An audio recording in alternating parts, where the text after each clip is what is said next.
Okay, ma. So let's see the current affairs on geography, ma. You see this news, how Buddhanalla turned from a stream into a stinking drain, now polluting the river Sutlej. First, we should know about what is called as Buddhanalla stream, this river, where it is. You see this?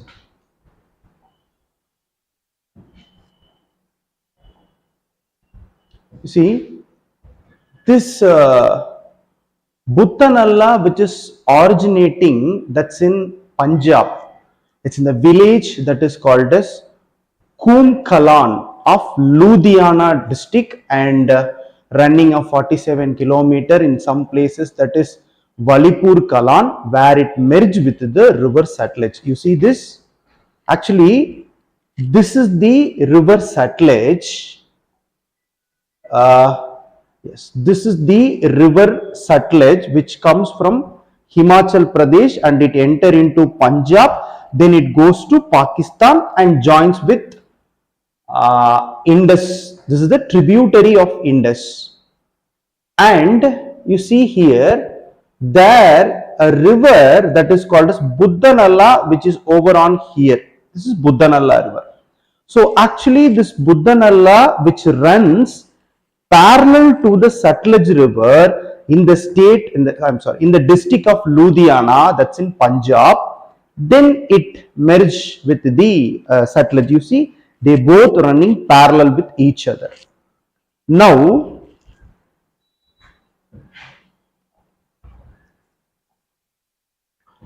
you see, this stream, that is the Buddhanalla, carrying fresh water, was early known as Buddhadariya. It's an old name which has the fresh water on those times, just not right now.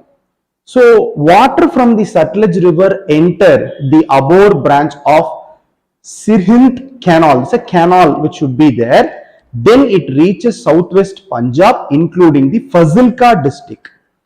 The village earlier received water from the Bakranangal dam. You know that when the Sutlej river, which enters into Himachal Pradesh, there is a dam which should be there, that dam which is called as the Bakranangal dam. And also you know that there is a dam on Sutlej in Punjab that is called as Nangal dam. So these river which creating these two dams over in these places. Now let's see this. You see this Buddhanalla, which runs through the Malwa region of Punjab. After passing through highly populated district which is called as Ludhiana district. So in this highly populated district, that in the district of Ludhiana, that is in the Punjab, these rivers, that the stream that is called as the Buddhanalla, which is highly polluted, and it joins with the Sutlej. So you see on the next slide, you see this, today it has become a major source of the pollution in the region, as well as the main Sutlej river, as it gets polluted after entering the highly populated industrial district that is called a city, that is called as the Ludhiana, turning into an open drain. You see, this is the problem over there in Punjab.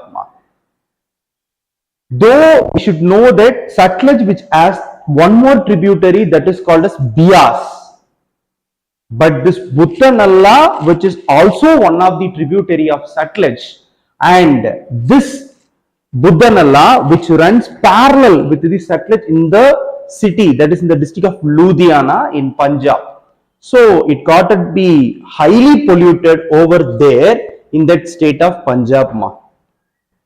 So the next one, that is, you see this news, Odisha to procure sal seeds from 9 districts. Tribal says it's too late. What is this sal seed first? You see this? Soria robusta. It's a name, scientific name of this salt seed, and mostly this salt seed is procured by the government with the MSP. MSP means that is called as minimum support price. The government which is giving, that is the Odisha government which is giving this MSP as rupees 20 per kg for this salt seed. Why this salt seed? What is the use of this salt seed means? They are producing, extracting oil from the salt seeds. So the government is procuring these kind of salt seeds from the tribal people who are there in that Odisha, the state of Odisha, and from that oil, seed, salt seed, they are extracting oil over there. Then you see the next slide. Odisha, which has the rich depository of salt seed, and you see it's account for 25% of the country's production. No other states, they are producing this much of salt seeds in India. Only Odisha which is producing this. And also, when this is a significant role for the tribal people's economy. Moreover, these tribal peoples went over inside the forest and they collect all about the salt seeds and they are selling for the MSP to the government and also to the private sector to extract the oil from the salt seed. You see this 40% of the total tribal population, they are engaging of this process of seeds, that is the collection and making the process, etc., and all. So you see this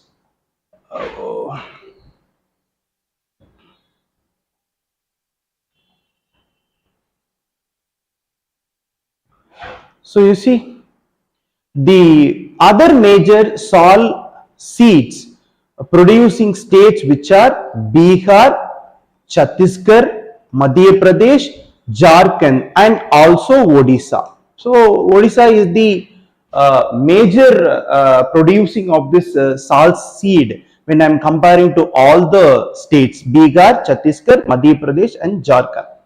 So this salt, they are collecting these seeds which starts from mid of April. Why the collection of the seeds which starts from mid of April means because during this month we have the summer that completed before the onset of monsoon, that before June and as well as the July. They stopped all the process. You see, after collecting the raw seeds, they are processed, dried, roasted and whatsoever to make for that extract the oils that they are making these kind of process. You see this, the process is very difficult when collecting, extracting and making, drying, all these things which is very difficult. That's why this salt seeds collection is a labor intense thing. That the tribal family, the entire tribal family which got to be engaged over for that salt seed. So for the produce the good quality of that dry seeds. And actually the tree that is called the salt tree, which is the second most important timber tree after the teak in Indian subcontinent. We know that we are making that having that most common one that is called as timber, that is called as the teak, that is in India. So salt, which is the second most important timber tree in that Indian subcontinent, and the salt timber, we have two main types, mark. One is white and other one is red. These are the two types that we will have in that salt timbers. Yes.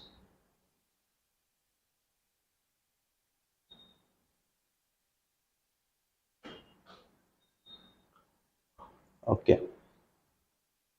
You see, actually this sal is not only native to India.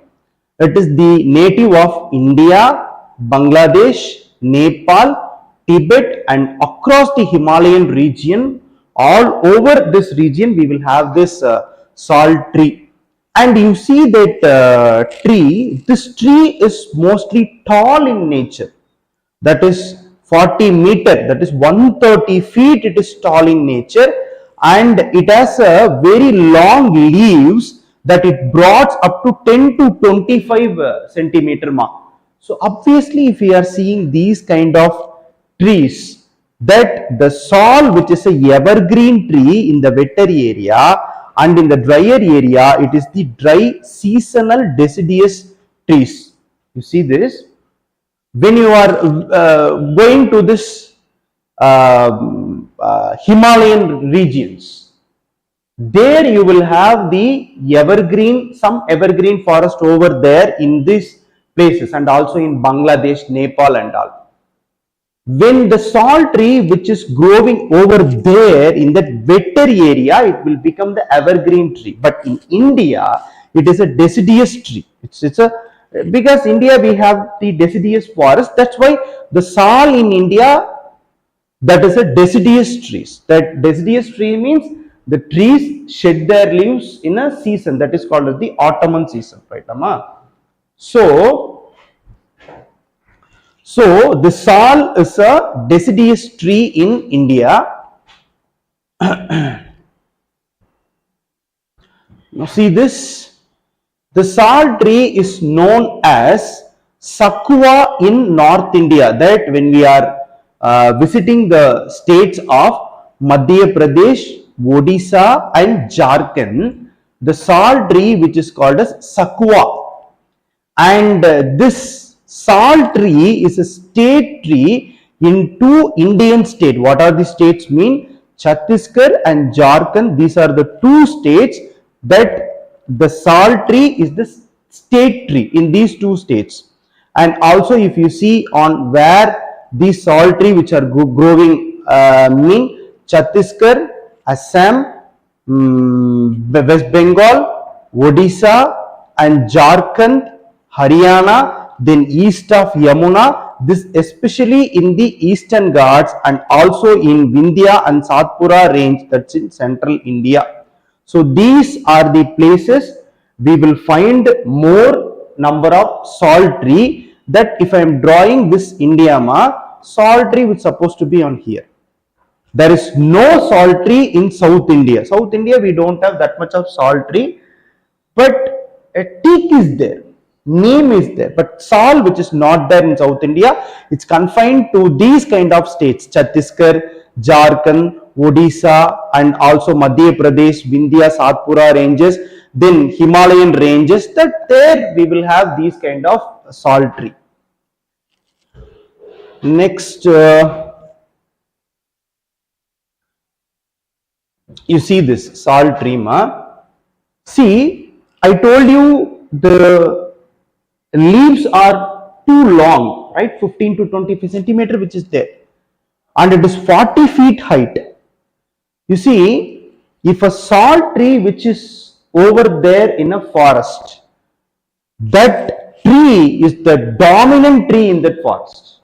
Wherever if you go, Chhattisgarh, Jharkhand and all, wherever if you go, when a sal tree which is there, that forest is completely dominant by the tree that is called as the sal tree ma. So that we should know about of all this. Next, you see this, lions, leopards have made a comeback in Africa's third largest national park. This is the news. Don't worry about the news ma, but how we will see this. You see this, there is a national park in Zambia, that national park which is called as Kafue National Park.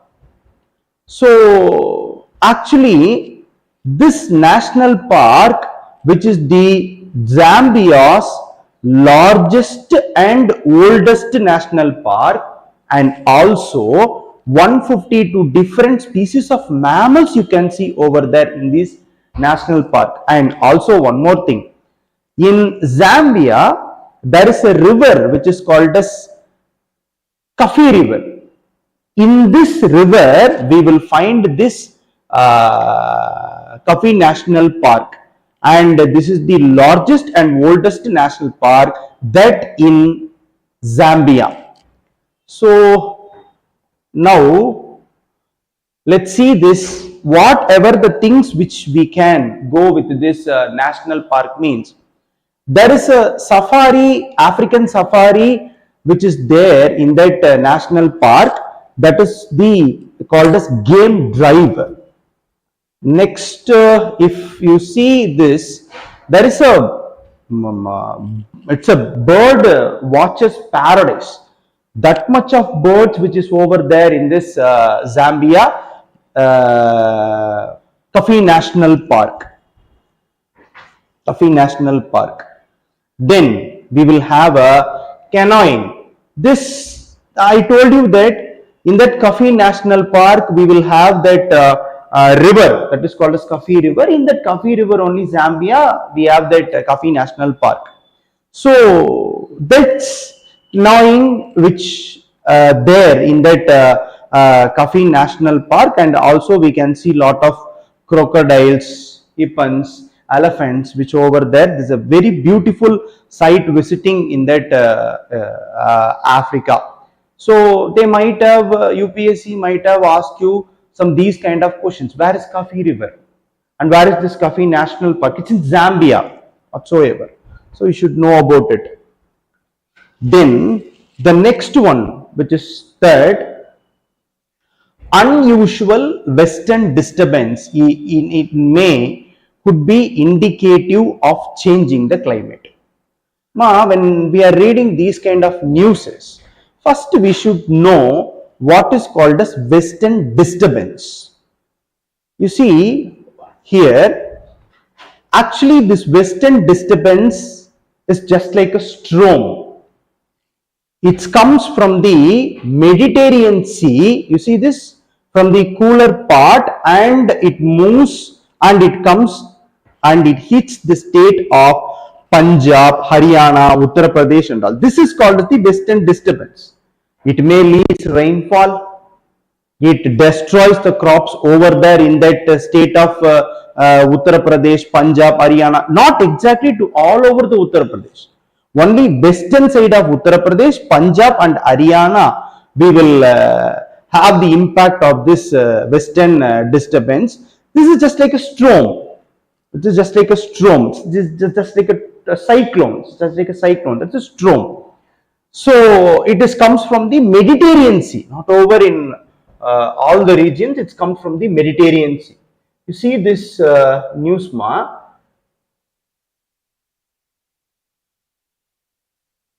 okay, you see this western disturbance, which is the extratropical storm which from Mediterranean region to India kept long lasting heat waves at bay for most of the 3 months for some part of India. What are the parts that we see?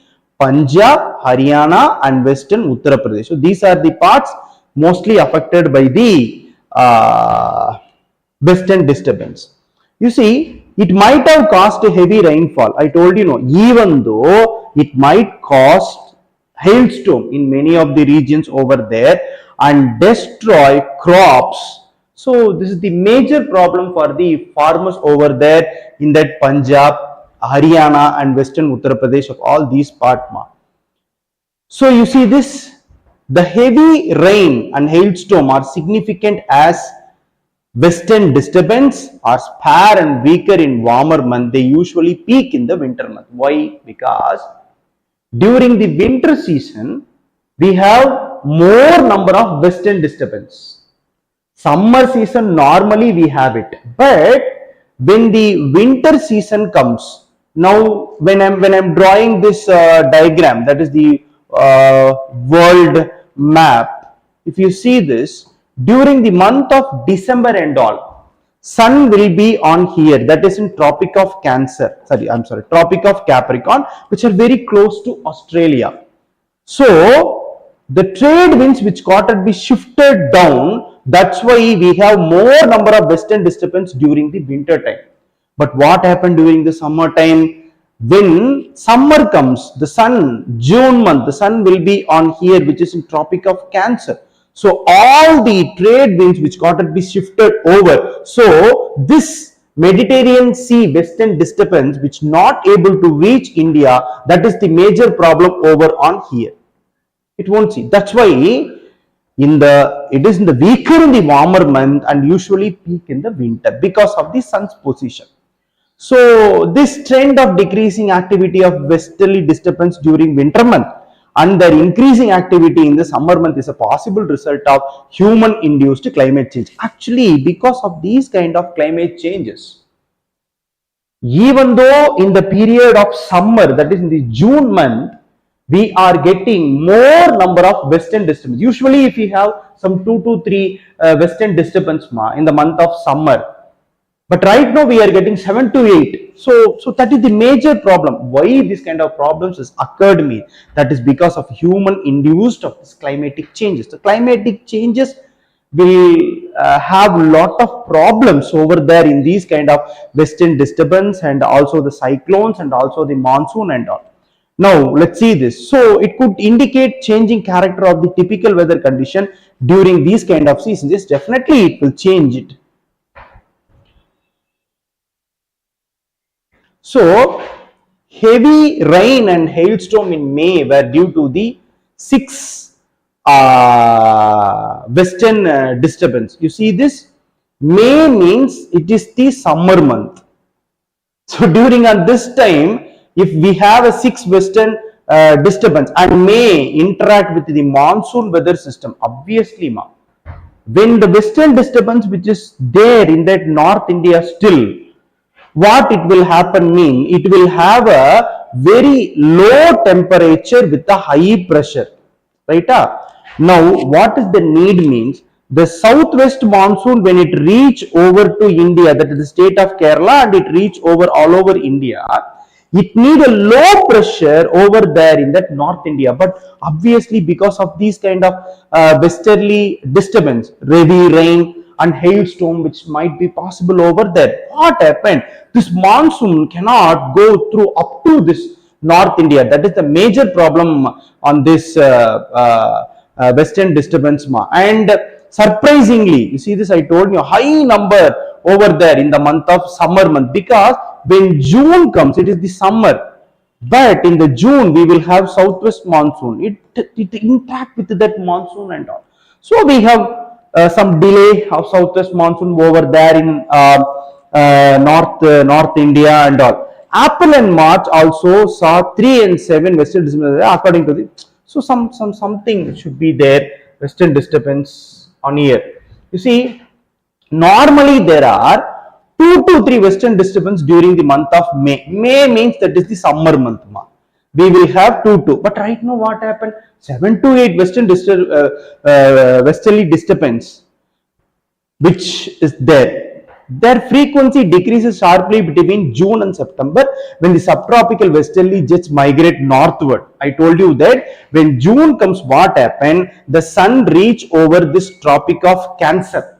So in India, what will happen? The trade winds are and the jet streams are shifted northward. So it might have easy for the southwest monsoon to enter, that's in India. So another negative impact of increasing western disturbance during the summer could be their possible interaction with the monsoon weather system, such as low pressure area and depression in the Bay of Bengal and the Arabian Sea.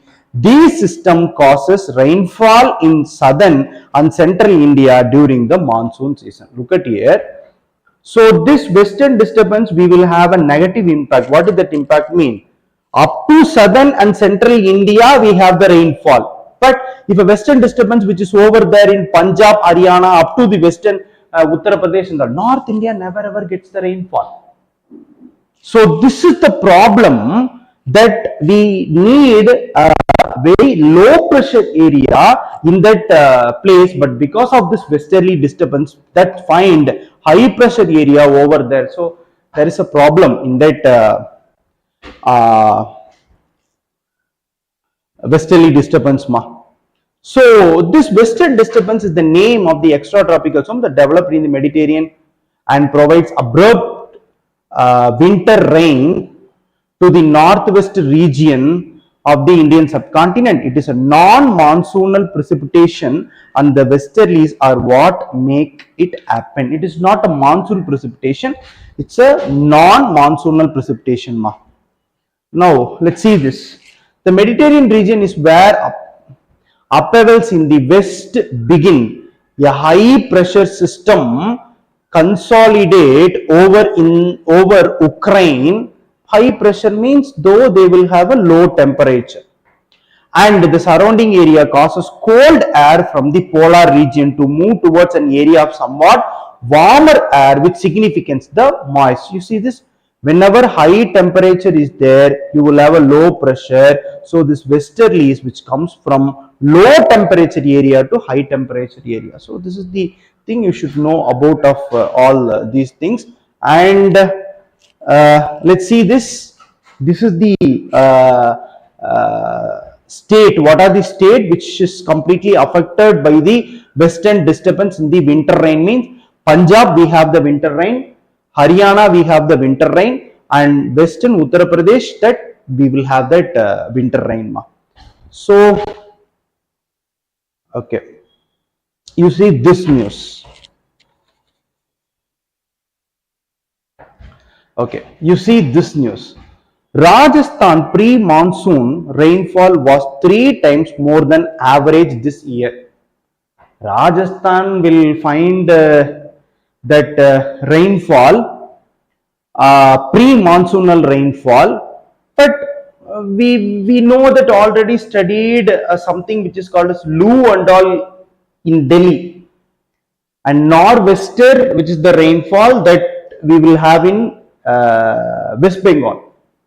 But what is this pre-monsoon? That is the rainfall which is there in that Rajasthan. You see this, 458% more rainfall for May. That Rajasthan is having 458%. Bikaner as the highest single day rainfall breaks all the records. You know that. If consider this the Rajasthan. Bikaner, which is in the western side of Rajasthan, this whole completely with the Thor desert. So in that desert of that Bihar, as the highest single day rainfall which recorded over there, and pre-monsoon season which is from March to May. Look at here. Monsoon season is from June, July, August, September. That is the southwest monsoon, and northeast monsoon is from October and November. So this is pre-monsoon season, that is the March to May. March, April, May. These are the 3 months for the pre-monsoon season. That's the rainfall during this summer month. So you see this. 4.8% of annual rainfall is recorded the pre-monsoon session in Rajasthan. Okay, fine. This year states are 95.5 millimeter of rainfall from March 1 to May 31st. So it's a ever broken rainfall that it's broke 105 years old record, which that the rainfall which got at be 62.4 millimeter mark. So that's why we have it. Now see this last news, last one.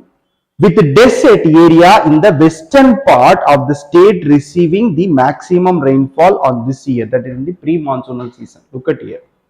When a question is asking, the Rajasthan of western side we have the desert, and eastern side it's not. That is the range which is called as Aravalli range, right?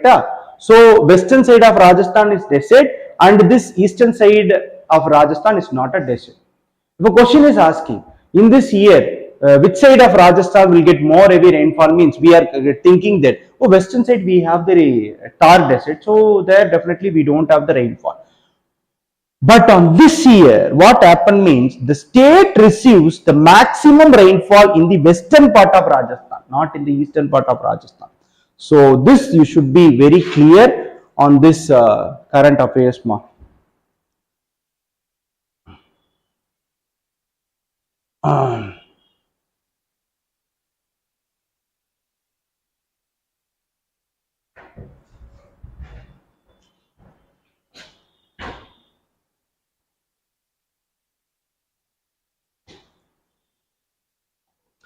Okay, ma. Now see this. There is a obituary. Who is this Manoj Mishra? Will always be remembered for his work on the Yamuna River. I think he is the IFS officer, Indian Forest Service officer, and he worked in some states, and he makes some public interest litigation to clean the Yamuna River, ma. And see this news. So he is a conveyor of this Yamuna G Abhiyan, which is in the news, and he passed. Okay, wow. So what it will be there? What is the problem in that Yamuna River means? You see, lot of construction debris, waste, garbages are dumped in the bank of Yamuna River, and this Delhi water supply has complained that Yamuna River which has high level of ammonia content. One thing. You see this? And also there is a formation of toxic foam in Yamuna. You know that there is a natural phenomena which is there for the formation of this foams in that rivers. What does that mean? The dead decaying part of that plant, when it mixed with the water of the floating water, when it got to be disturbed by waves and natural waterfalls, that is the artificial falls, automatically what will happen? Soapy like shaking up of soapy water which might have present over there, that's in the form of foam in the river. This is the natural phenomena. But really what happened to that Yamuna means, present day this Yamuna river cannot be seen in the natural phenomena. That means phosphate level is more in that Yamuna river, which causes the foam to build up.